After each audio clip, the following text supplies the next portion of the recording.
Bien, la question se pose encore avec un siècle de distance. Pourquoi est-ce que les Allemands attaquent le 21 février 1916 à Verdun?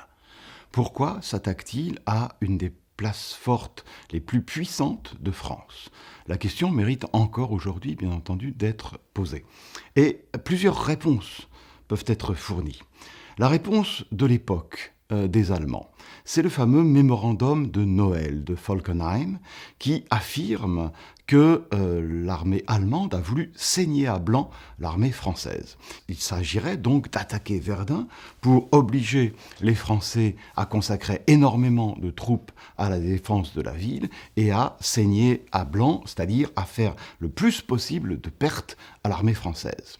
Or, ce mémorandum de Noël ne tient pas face à la réalité historique, parce qu'on sait que c'est un document qui a été construit après coup, a posteriori, pour justifier justement des lourdes pertes que les Allemands eux-mêmes ont connues lors de la bataille de Verdun.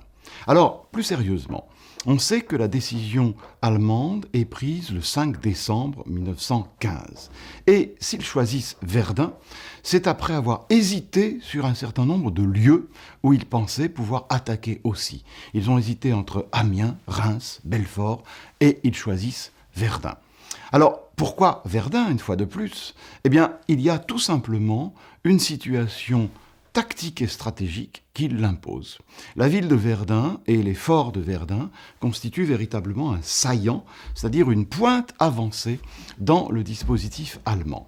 Et dès les débuts de l'année 1915, les Allemands ont pensé attaquer ce saillant pour le réduire, car tactiquement, il est facile de comprendre qu'un saillant, qu'une pointe avancée dans les lignes ennemies constitue pour l'ennemi un point extrêmement sensible puisqu'il peut être attaqué sur les deux flancs. Donc ça, c'est incontestablement la première raison, la réduction du saillant de Verdun. Et puis, une deuxième raison semble se profiler. C'est une raison politique et militaire tout à la fois. Les Allemands semblent bien vouloir s'emparer de la ville de Verdun.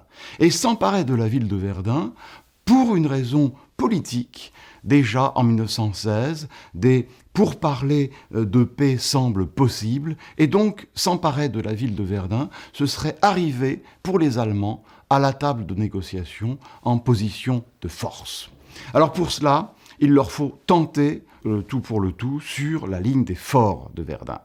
Cette ligne de forts était extrêmement puissante, puisque la ligne fortifiée Serré-de-Rivière a été construite dans les années 1880-85, et certains forts de la ceinture de Verdun, notamment le fameux fort de Douaumont, qui domine l'ensemble du champ de bataille, ont été modernisés au début des années 1890. Donc, c'est s'attaquer, en quelque sorte, les Allemands choisissent de s'attaquer là où les Français, paradoxalement, semblent le plus forts, en se disant que s'ils arrivent à percer à Verdun, il en est fini, si vous voulez, de la défense française, et ils pourraient éventuellement, lors d'éventuelles négociations, arriver en posture de force.